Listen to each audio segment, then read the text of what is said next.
The White House just gave Anthropic the cosmic justice you've always wanted from someone who wronged you in record time. If you remember recently, the Pentagon kicked Anthropic out of the government in front of the whole world. On a global stage, they called them a national security risk, a label that they'd only ever used on foreign adversaries companies. Today we found out that the White House just turned around and invited Anthropic back in, essentially professed that they need them. And if you know this administration at all, you know that they're not in the habit of humbling themselves. The fact that they did in this case shows how badly they really needed Anthropic. 3 weeks after banning them, the government now needs Anthropic to build the cybersecurity defense system that it cannot build without them. They humiliated them publicly, and now tables have turned. They need them in a very real way.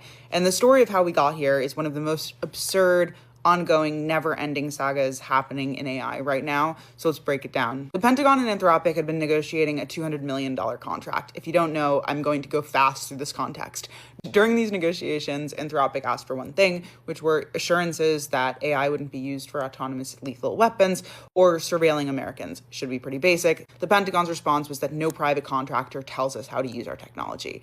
They threw a tantrum. Defense Secretary Pete Hegseth labeled Anthropic a supply chain risk, a designation that had never been used on an American company, to our knowledge. Anthropic sued the government twice in 2 different federal courts. They kind of turned up on top. The federal judge sided with them. Just in the last week or so, Anthropic released a model called Mythos. This model had autonomously discovered thousands of zero-day vulnerabilities, meaning they'd been there for a really long time, across every major operating system and web browser. We'd never seen something like this before. It wasn't developed to be this powerful. It just was. Essentially, they tried to grow something more benign in a lab, a general reasoning system. They created a monster.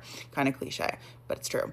It was the first AI model to complete a 32-step simulated corporate network attack end to end. It was so powerful it triggered an emergency meeting between the Fed chair, the Treasury Secretary, and the CEOs of every major bank in America. It is the celebrity AI model on the street right now. The government took one look at it and realized that this tool could protect every federal system in the country. If an adversary built something similar on the flip side, it could break every federal system in the country. That's when the tables turned. On Friday, Dario Amodei, the CEO of Anthropic, got invited back to his old client's office, the White House, and sat down with the chief of staff, the Treasury Secretary, and senior officials. Both sides called it productive, which is the nicest rhetoric that's been used between the parties in a while. Meanwhile, this is the really important story. Inside the Pentagon, the actual engineers who work with AI are petitioning their own leadership to keep using Claude. They're stuck running an older version of Opus, Claude's model, because the Pentagon won't let Anthropic update the models on their classified systems.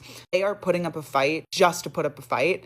And the actual people who are running their systems are begging for Claude because it helps them do their work better at the Pentagon, which is where you would actually want to listen to the people who are doing their work to help them do it better, right? Right. The likely compromise, I would say, is going to be that Anthropic comes back into the government, but not the Pentagon, because they stand on principle or whatever.